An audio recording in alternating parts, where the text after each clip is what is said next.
about an amazing group of documents that you can look at that are the Medical Officers of Health reports that existed from around about the 1850s to 1972, when the Medical Officers of Health were abolished. And they are incredibly revealing, not just about all the diseases that people got in Hackney, but also they reflect what was going on, if you read between the lines, what was actually going on in the borough at the time. So it's an absolute rabbit hole. So if you're bored and you want a rabbit hole to look down, you can go and find these. They all exist. Let me just get which way do I click? Maybe I'll just do it this way. Maybe I'll just do it this way. Anyway, they're called London's Pulse. They're the Medical Officer of Health reports that Welcome, if you know Welcome Library, Welcome Collection on Euston Road, have an incredible collection of medical materials. And about 10 years or so ago, they decided to digitise, particularly the London Medical Officer of Health reports. So, and there's quite a lot of documents you can read about them too. So, and they're dead easy to look at, and you just pick on Hackney. In fact, you can also pick on Stoke Newington, you can look at Shoreditch, at the time when they were separate boroughs. But I'm mostly focusing on Hackney because we are in Hackney actually right now. So there, and also I just want to make, for the record, to thank Ross McFarlane, who was the archivist at Welcome, who drew my attention to these reports and actually said, told me what a goldmine they were. So that's the, and this is just a little bit about the history about the reports. This is what they used to look like. Welcome got a collection of them from other medical libraries, things like London School of Hygiene and Tropical Medicine, and they were in an absolute mess, falling apart. So they actually had some money to digitise them. And when they were digitised, they got quite a lot of coverage actually about Welcome Library Online Archives, 125 years of life and death in London, or the Mail Online is possibly more interesting. Ice cream made in the gutter, slums built on cesspits and cobwebs in food. Has anything changed? We can ask our counsellor here who's just wanting to talk about all that. So anyway, so they're a great read if you like that kind of stuff.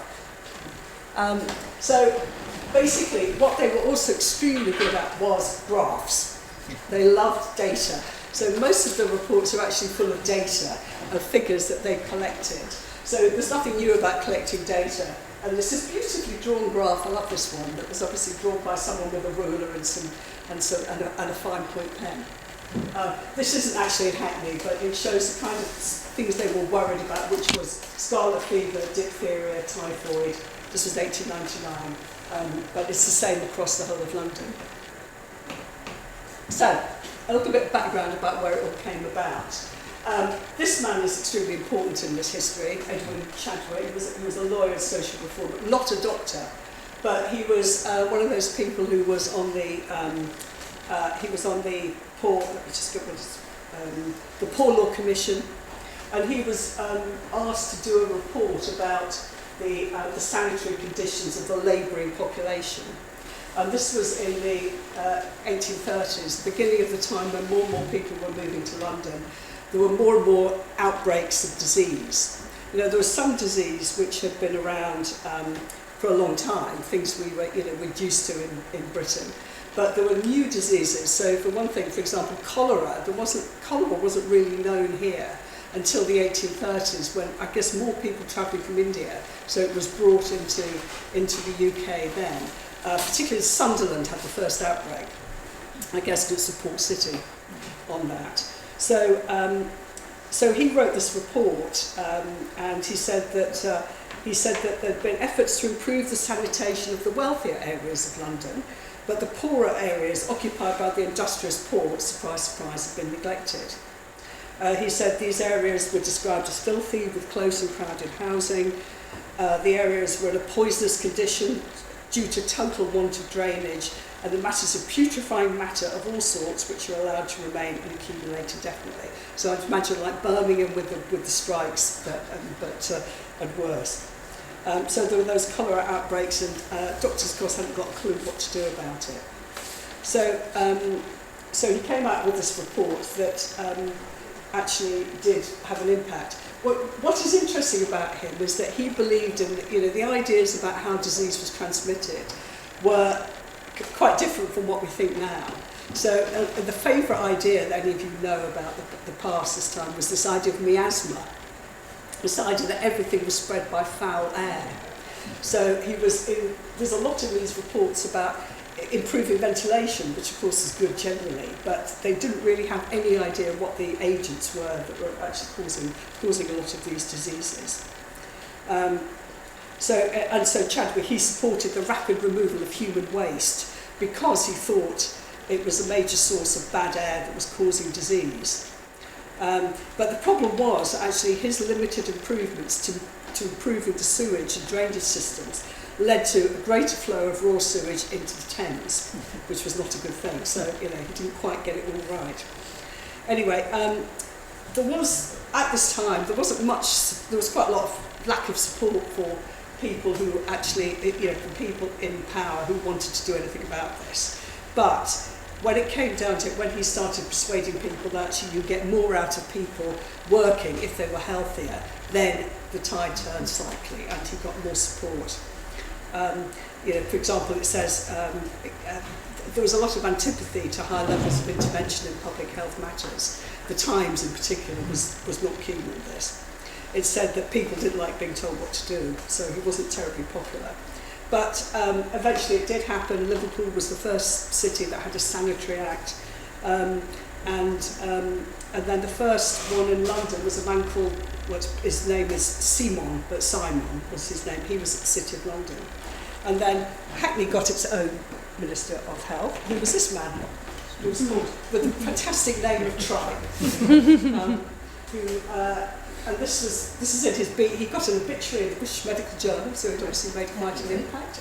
And it truly said, no district was better served than Hackney. He threw his soul and his energies into the task of improving the health of the population under his immediate charge. Because I think when he got to Hackney, I think he was probably quite shocked with what he saw from his first report.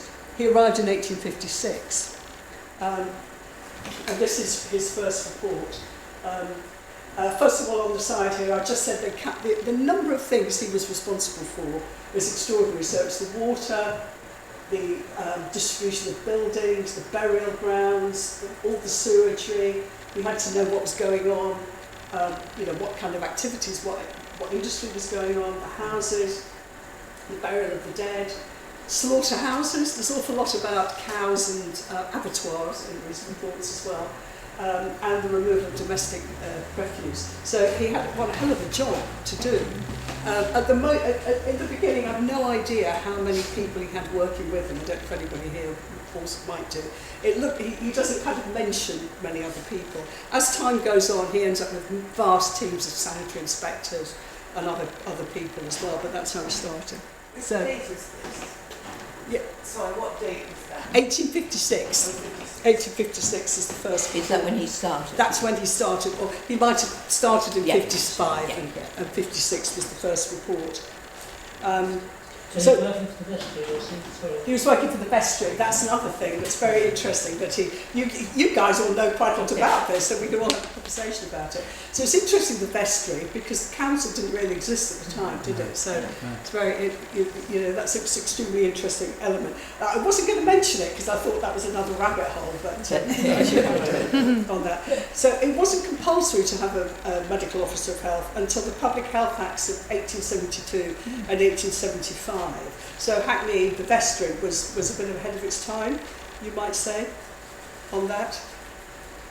So that's all the various things he had to do. So Tribe himself, he came from a medical family and he'd trained as a surgeon and as a physician. But the thing that really he was most interested, it seems to me, is actually meteorology.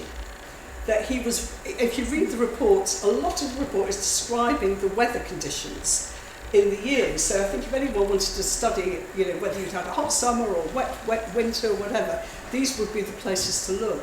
So he talks about, he spent quite a lot of time talking about how the air, of course, is better at the higher parts of Hackney. So, if you go to Stamford Hill, Stoke Newington, Clapton, those sort of areas. And we'll see later on, he's very critical of what's happening around the River Lee, as you might imagine, marshes. So, And so let's just look at some of his.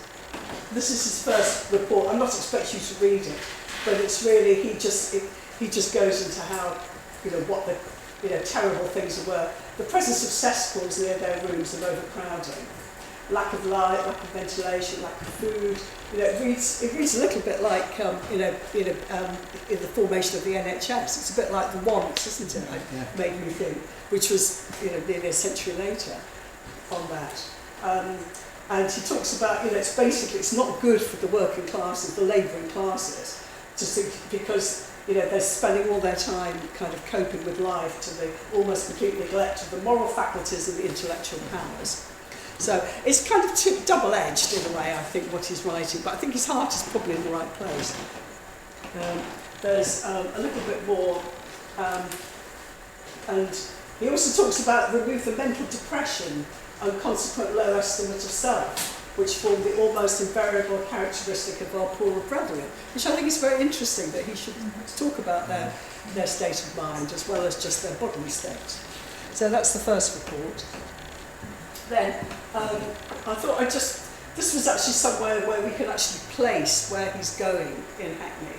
So this is the fact, in his first year he went and had a look at the Hackney Workhouse, which I believe is just south of Home and Sutton High Street.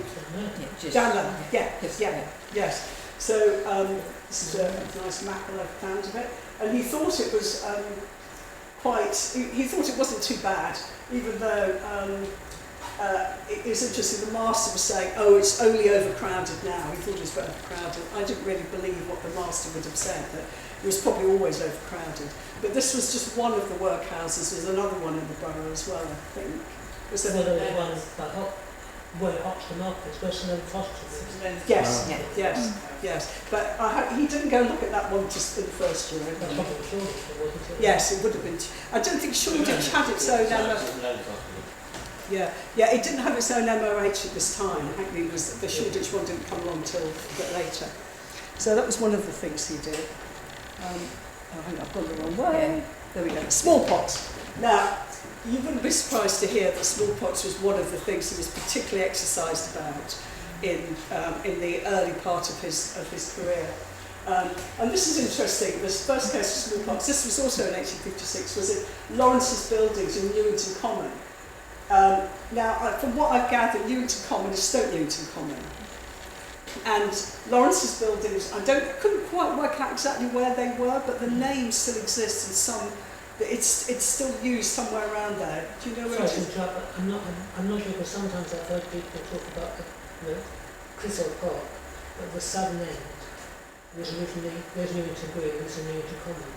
It's still to Newington, but the Crystal Park end rather than... it might be. Yeah, I couldn't find this. I did a bit of digging around. So anyway, this is interesting. And it's also interesting, this idea of people being worried about people coming into Hackney. So I was imported by some Irish vagrants. So, which is putting it. It's not very kind of. It's not what we would write now, as I see. And he's also very thinking that it's connected with dirt and mess, rather than it's probably more likely to be overcrowding. So there's an awful lot about, but I think his descriptions are extraordinary about, he talks about the smell was abominable, infected children, 2 rickety chairs, an old table. It's very evocative of how awful things would have been at that time on that. So there was smallpox. There were smallpox outbreaks later on. This one wasn't actually an epidemic they were in the 1870s. There was more smallpox around at this time, but it was just one thing he was obviously quite exercised about. There's a lot of conversation also about vaccination from smallpox. I don't know if anyone who knows about history of vaccination would know this was one of the first vaccination issues that became incredibly polarised, because it was, smallpox vaccination goes back to Jenner, basically, and the cowpox inoculation. And in I think it's the 1850s, I can't remember the exact date, the government made it compulsory for people to have vaccination. That went down like a lead balloon, as you can imagine. So there was a lot of toing and froing about it. But it seems like quite a lot of the children did get vaccinated in Hackney. But as he says, it wasn't properly vaccinated by the satisfactory vaccination mark. So it's always that thing about having to get people back to being revaccinated. And then as it goes on at the end, he's having an argument with the vestry, whoever it is, about who's going to pay for this. So it always comes down, there's no point doing something in a half-hearted way because it's not helping anybody at all. There's also a lot about people saying, well, I've been vaccinated and I've still got smallpox. So all those issues that you hear coming back time and time again over any new vaccination, which is very interesting, I thought. Other thing around smallpox was the hospitals, what they did. So I'm sure you recognise this wall. It's not quite like that anymore, is it? But it's the wall opposite at the edge of the Homerton estate, which was on Brooksbury Walk, opposite Chutts Palace, on Chatsworth Road. But it's interesting because it comes back to the fact that on the site of the Homerton, as well as the Eastern Fever Hospital, there was a smallpox hospital, and the Metropolitan Asylums Board decided to build these hospitals that were slightly, there's 4 around London, covering the different areas of it. So, what I'm quite interested to find out, which I haven't looked into, is what kind of treatment patients got who went into the hospitals. Whether it was just isolation from families. Families could visit, it seemed, but it was a lot of rules about how many people could go and for how long. So I don't know if anybody here would know what kind of what they would do for someone with smallpox, which I need to isolate. Just isolate. And hope. I think that was all. I imagine there's nothing much. Yes, I'm sure that's all it was. And there are other cases, of course, people who work in pharmacies and in other medical conditions. Actually, with smallpox, they didn't get smallpox because generally, if you've been exposed to it and you survived, you were immune. But other conditions, there was a lot of health workers who died from conditions that they were trying to help people about on that. So that's another bit that we can easily tie in with part of London. So. This is another issue that you might remember from the Mail Online article that commented on when these were reported. Spent a lot of time looking at contaminated food. The one that really worried me is this, that the lemon ices contained the juice of the lemon and were not mixed with sulfuric acid. All the others were. All the others were. That is something where you just think, good heavens. The raspberry ices contained some of the pips and fruit of the raspberry, but milk was better quality than before. So, but they obviously did bring prosecutions to all these vendors who were not doing what they were supposed to do. He also wrote quite a lot about whitening of flour, which is probably quite well known, and the way for bakers to. So you're sort of doing trading standards as well. Yes, it's an incredible amount of work. And I guess nobody was doing any of it before, so he was incredibly busy. So I thought that was an interesting aspect of his life. This is another one. Obviously, at the River Lee, I like the way in 1885 he's been at the job nearly 30 years. And he says, the filthy condition of the River Lee caused me much anxiety and considerable additional work. You can see that sort of.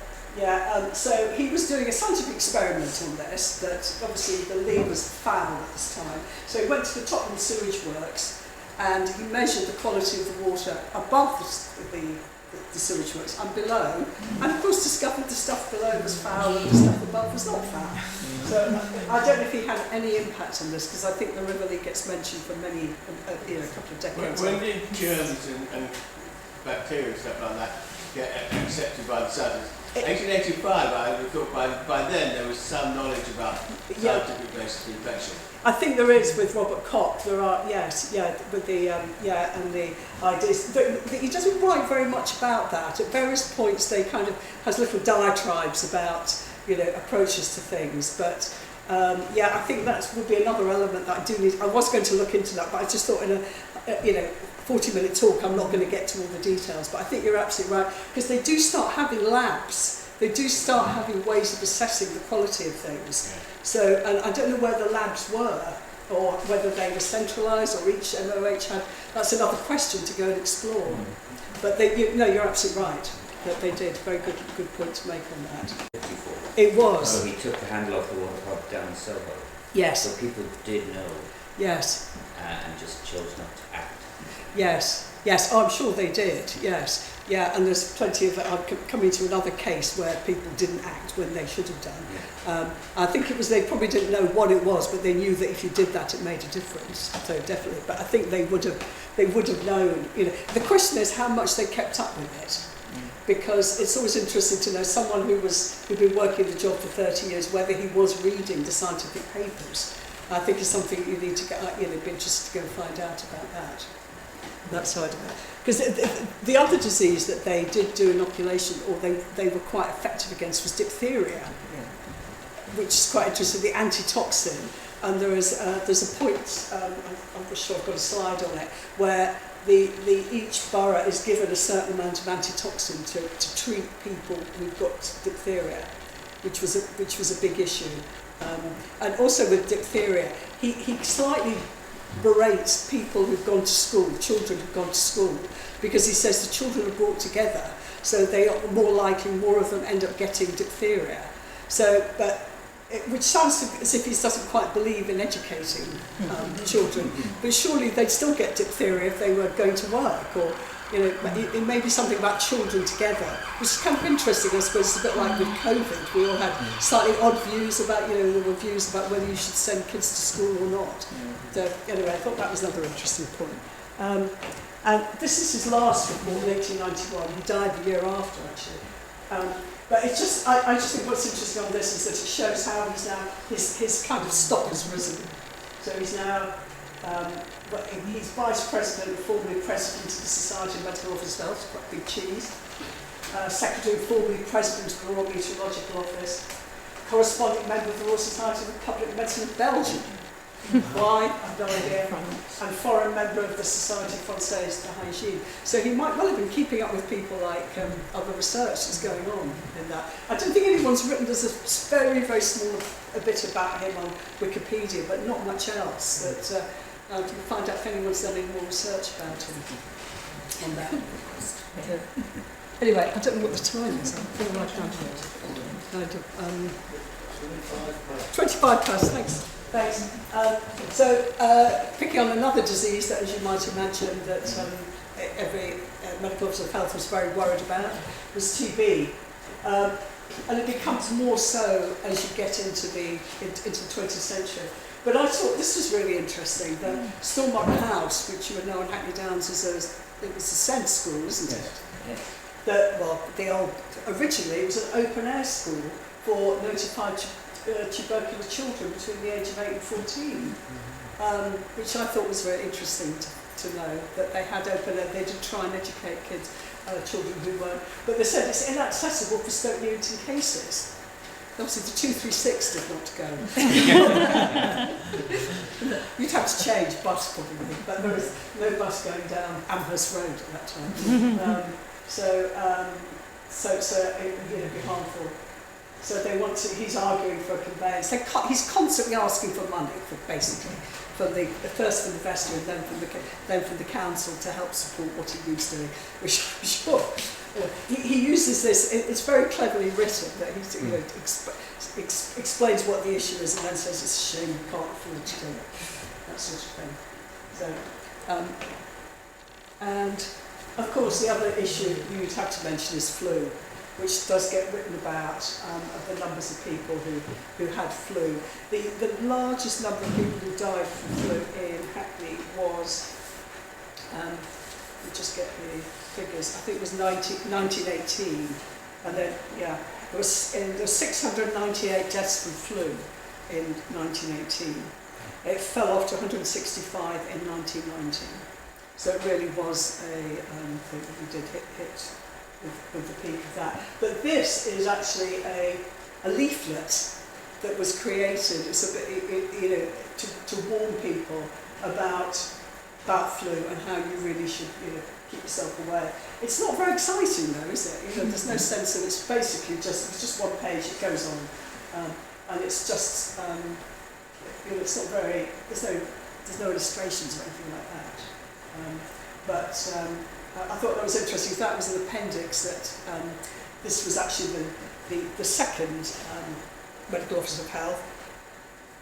It was called Dr. J. King Worry, who came in after Dr. Tripe left and died. Was this the Spanish flu? Sorry? Was this the Spanish flu? Yes, I think it would have been, yes, yeah. Because there was flu before, of course, but it really was it was just the peak that, nowhere escaped it, I think. And I think the Spanish flu didn't originate in Spain. No. In America it's the What I latest. keep calling it In the United States, Yeah. Just the United States in It was only called Spanish 1916. because everybody else was at war and hiding the fact that there was a pandemic going on as well. Yeah. No, I know. Interesting. They don't use the word. He never uses the word Spanish flu at all. It's just influenza. Which is quite interesting, I thought, on that. So then this is just moving on. I'm going to sort of speed up now, just into the 20th century. This is the fact that there was suddenly a lot more women were employed in this, but as in the fairly expected area. So this is in the 1920s. There's this woman looks very interesting, Dr. Dorothy B. Gear, to conduct inquiries into every death in the borough of Wigan in childbirth. Because the other thing that the Medical Officer of Health Department did, they looked after maternity services, which is, I was quite surprised to see. And they've got a lot of women actually. There were a lot of female obstetricians around at the time, or in Hackney there were. But it's also that they obviously been paid because this is before the NHS on that. And there were a couple of other women who were probably appointed during the First World War to do some of the inspectorates, because they also went and inspected different. There was a woman who inspected the outworkers. So, but there weren't very many. And then the other group, of course, where you've got a lot of women, were the health visitors, who were also employed in this team. And I believe the first health visitor was in 1913, and she was called Chantery Brown, and her because someone's done some work written about her reports that she kept copious notes about when she went and visited people's homes. But this piece that I read about her said that actually there's nothing about what she did about this. It was as if she was just reporting on what was happening. So whether she actually changed anybody's lives, we don't really know on that. So. And this is, I thought, this is a very interesting one. This is the next medical officer of health, who's called Dr. Dart, in the 1930s, who had this row that went on for about 10 years with the Property Owners Protection Association around slum clearance. So I don't know if any of you heard Andy Beckett speaking earlier on about houses, but this follows on quite well. That he was extremely vocal about how dreadful the property owners were. That he said, he says, the attitude of mind that might be summed up in the phrase "suitable for the working classes." The working class family seemingly being regarded by the association as in some respects subhuman.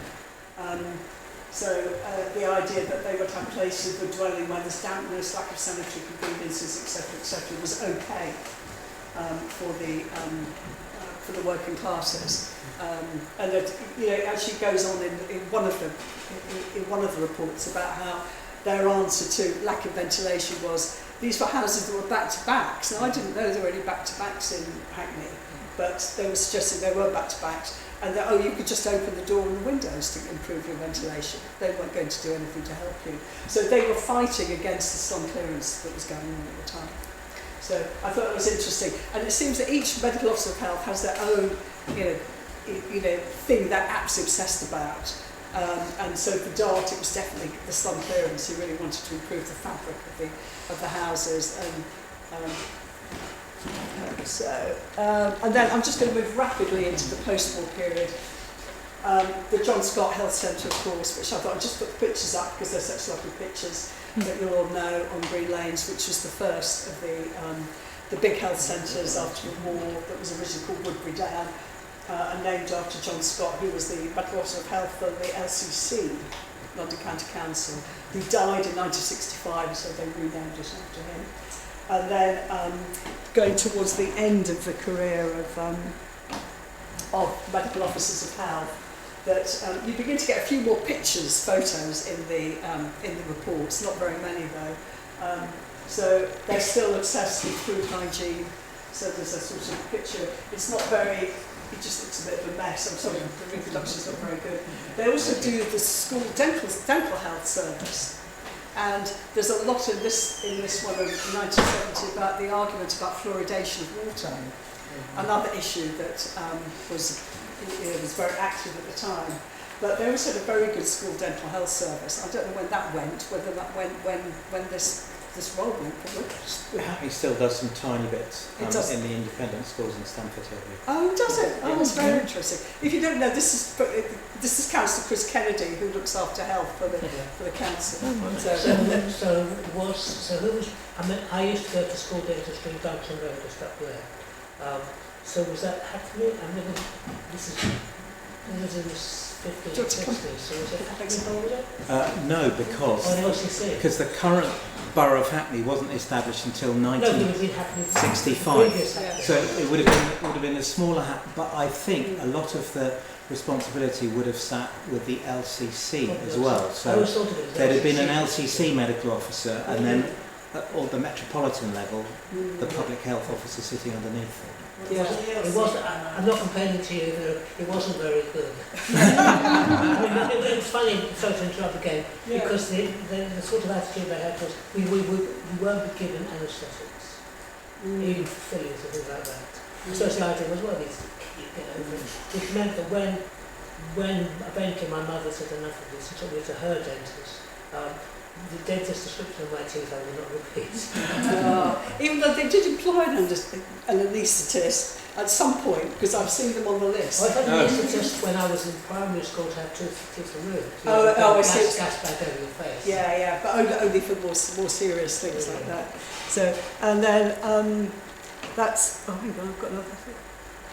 No, that is all here. And then in, I'll just go back to John Scott, just put that picture up. But in 1972, the last report, the kind of issues that he was talking about, the last guy was called Dr. R.G. Davies.